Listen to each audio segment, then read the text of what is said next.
الحمد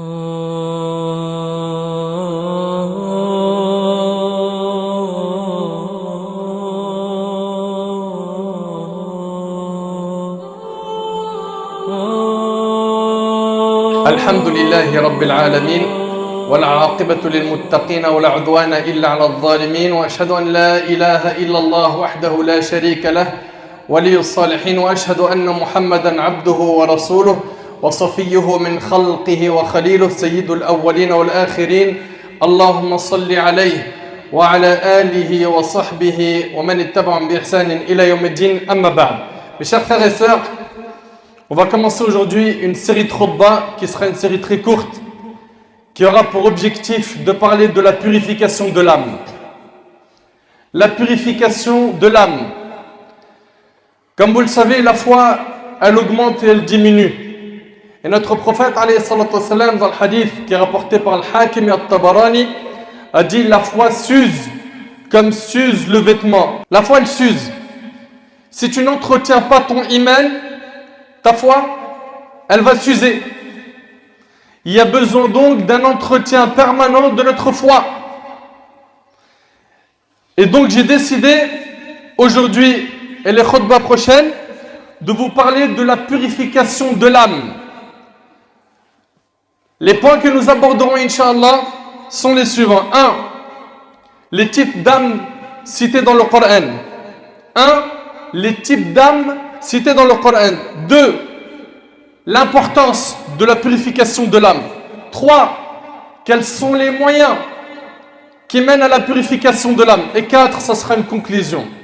Et on commence directement avec la première partie qui est les types d'âmes évoqués dans le Coran.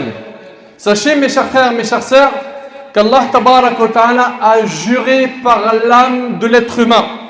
Et comme vous le savez très bien, Allah Tabarak wa Ta'ala ne jure que par ce qui est grand, parce qu'il y a de la valeur. Allah Tabarak wa Ta'ala, quand il jure par une chose, c'est pour montrer qu'elle est importante. Allah Tabarak wa Ta'ala a dit dans Surat Al-Shams, par le soleil et par sa clarté, et par la lune quand elle le suit. Donc Allah subhanahu wa ta'ala, il continue à jurer. Et par le jour quand il l'éclaire, et par la nuit quand elle l'enveloppe, et par le ciel et celui qui l'a construit, et par la terre et celui qui l'a étendu, et par l'âme. Et par l'âme et celui qui l'a harmonieusement façonné. Allah tabarak wa ta'ala nous dit également, et il lui a alors inspiré à cette âme son immoralité de même que sa piété. Chaque être humain d'entre nous est capable de faire élever le niveau spirituel de son âme, de la soigner, de l'entretenir, tout comme on peut la rabaisser plus bactère et piétiner son âme, l'abandonner jusqu'à avoir des comportements d'animaux. Mes chers frères et sœurs, Allah Tabarak wa Ta'ala nous dit a réussi certes celui qui la purifie. Celui qui a réussi, c'est celui qui a purifié son âme. Et est perdu certes celui qui la corrompt, celui qui a corrompu son âme. Et notre bien-aimé Muhammad sallallahu alayhi wa sallam, dans le hadith rapporté par l'imam Muslim selon Zayd ibn Arqam radiyallahu anhu, il disait alayhi salatu wassalam, Allahumma ati nafsi taqwaha wa zakkiha anta khayru man zakkaha anta waliyuha wa mawlaha. Oh Allah, dote mon âme de piété et purifie-la, car tu es le meilleur à la purifier. Tu es son protecteur et son maître. Le prophète sallallahu alayhi wa sallam, le meilleur des hommes, il demande à Allah azza wa jal de lui purifier son âme. Et sachez qu'Allah tabarak wa ta'ala a clarifié la situation de l'âme dans le Coran en disant qu'elle est de 3 types. Soit elle est considérée mutma'inna, c'est l'âme apaisée. On va décortiquer Inch'Allah chacune d'elles. Soit elle est al-lawwama, celle qui ne cesse de se faire des reproches. Soit elle est al-ammara bis-sou, celle qui est incitatrice au mal, qu'Allah nous en préserve. Al-mutma'inna, l'âme apaisée, c'est celle qui est apaisée d'avoir Allah comme Seigneur, l'islam comme religion, Muhammad alayhi salatu wassalam comme messager. C'est celle qui est apaisée par la religion. La seule chose qui l'apaise, c'est d'être en connexion permanente avec son Créateur, Allah, d'être tout le temps dans les adorations. de s'écarter des mauvais chemins, des mauvais endroits. Cette âme apaisée, c'est celle qui souhaite tout le temps rencontrer Allah subhanahu wa ta'ala. Allah tabaraka wa ta'ala a dit dans Sourate Al-Fajr: ô toi, âme apaisée, retourne vers ton Seigneur satisfaite et agréée. Entre donc parmi mes serviteurs et entre dans mon paradis. C'est une âme qui aime la vérité, qui aime la guider, qui aime le droit chemin.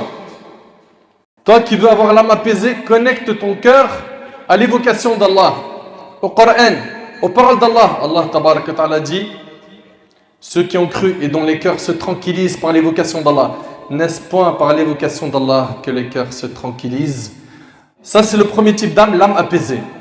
C'est celle qui aime le dîn, c'est celle qui pratique, c'est celle qui est sérieuse. Deuxième type d'âme, c'est l'âme qui ne cesse de se faire des reproches. Et celle-là aussi, c'est une bonne âme. C'est une bonne âme. C'est une âme qui est toujours là à se faire des reproches. Et Allah subhanahu wa ta'ala a juré par celle-ci.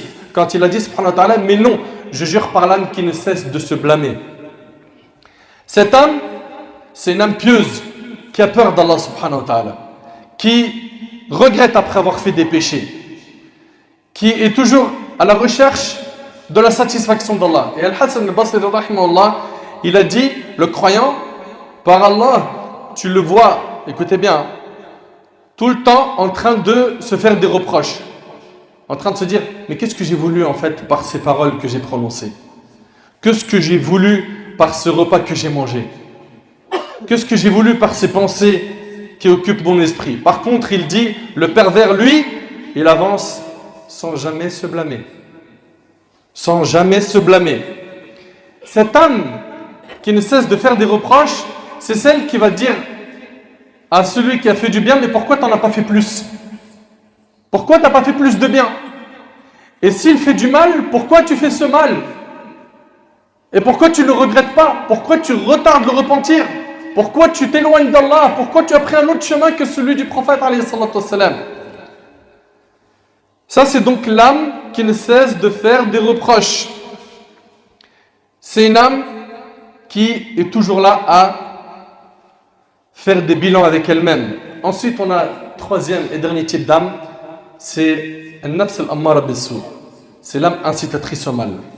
C'est une âme qui ordonne de faire des péchés.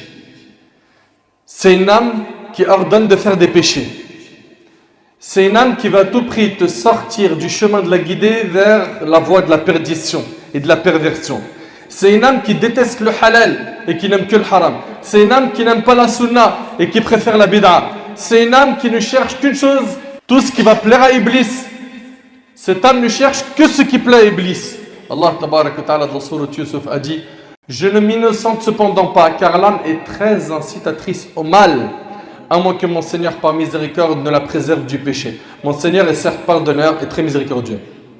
Mon frère ainsi que toi ma soeur, cette âme, si tu ne la prends pas en main et que tu ne l'éduques pas, elle va, elle, directement prendre le chemin de la perversion.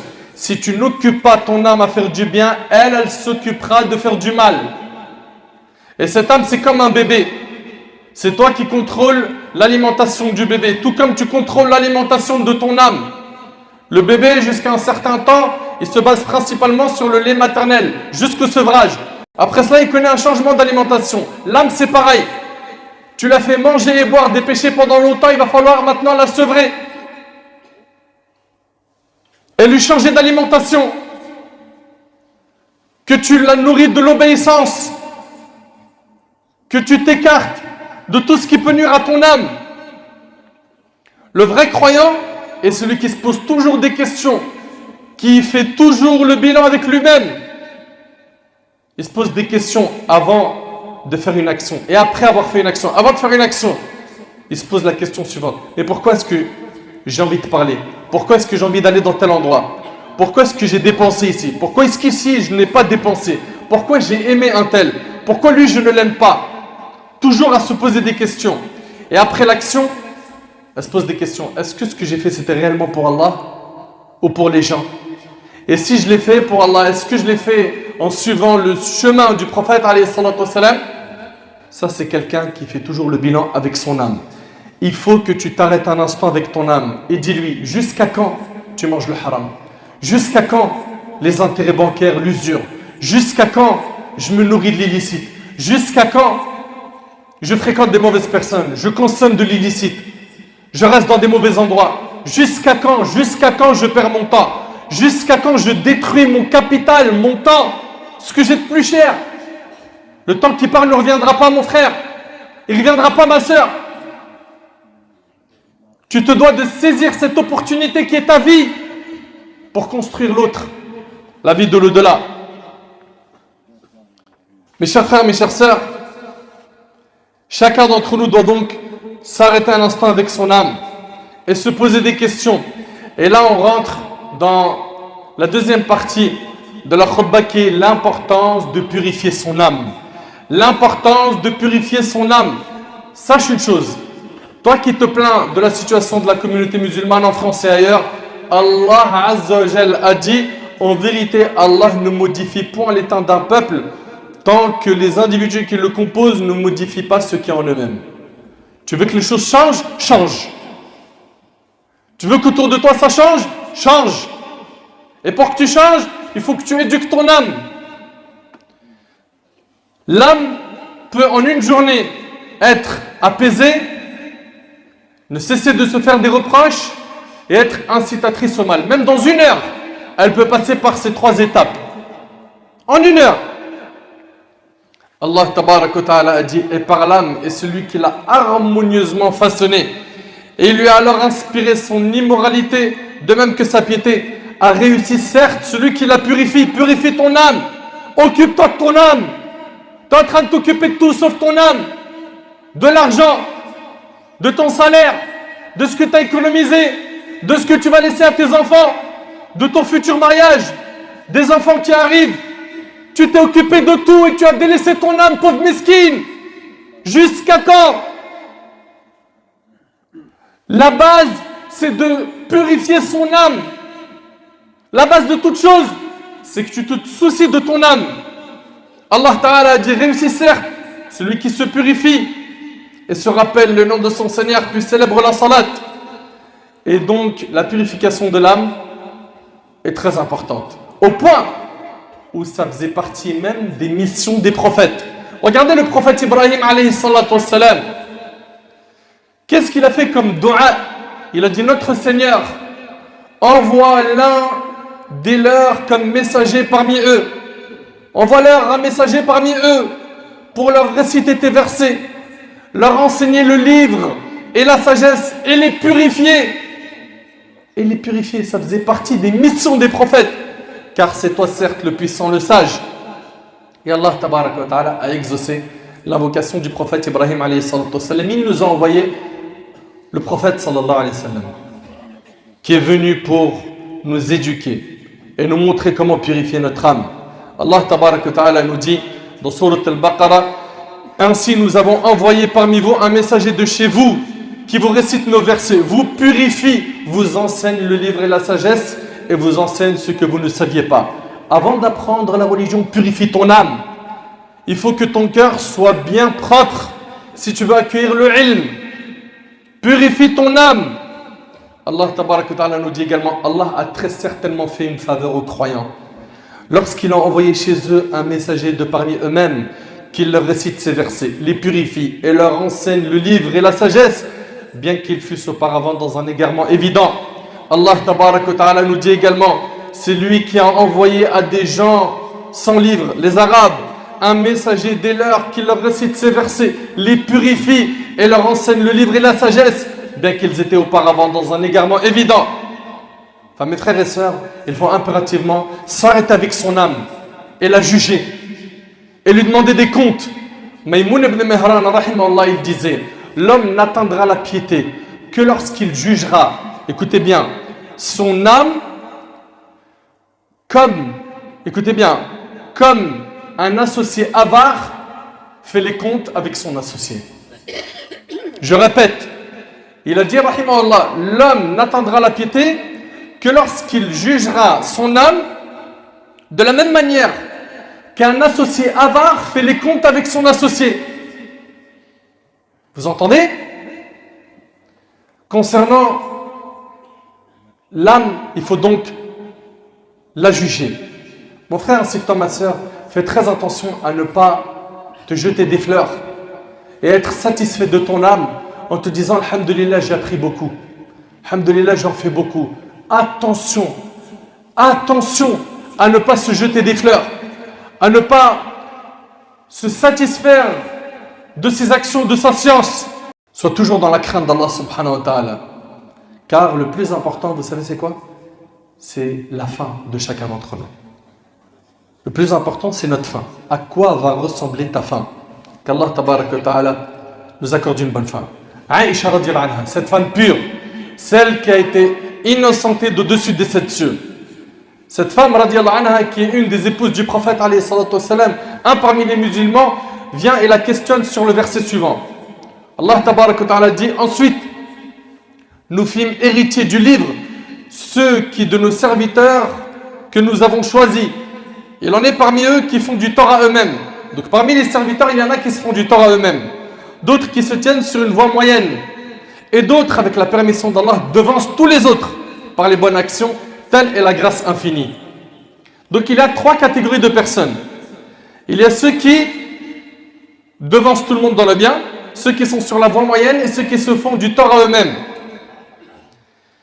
Subhanallah, ici, Aïcha radiyallahu anha, elle est questionnée sur ce verset.